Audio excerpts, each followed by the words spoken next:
On vient à présent, Alexis, à la guerre en Ukraine avec de nouveaux affrontements meurtriers entre les deux camps. Au moins 7 personnes ont été tuées hier dans des frappes russes sur Kharkiv. 5 autres sont mortes dans des bombardements ukrainiens autour de Belgorod en Russie. Bientôt 2 ans et demi d'un conflit marqué, il faut le dire aussi, par l'entrée des nouvelles technologies dans la guerre. Les drones occupent le ciel, les missiles hypersoniques frappent les villes.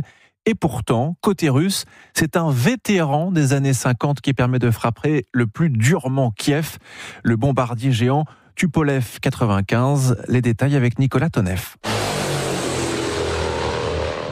Le bruit des hélices, elles sont 8, accrochées aux 4 moteurs de ce dinosaure des airs. Elles trahissent ses 70 ans, mais avec plus de 50 mètres d'envergure, conçu lors de la guerre froide pour bombarder à coups de bombes atomiques. Le papy costaud, appelé ours par l'OTAN, s'est découvert une vocation de porteur de missiles, une alliance avec des armes de longue portée qui font de lui un ennemi redoutable, dont parlent même les télés ukrainiennes.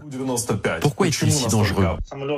L'avion peut lancer ses missiles sans s'approcher de la ligne de front, ce qui fait qu'il est compliqué à abattre. Et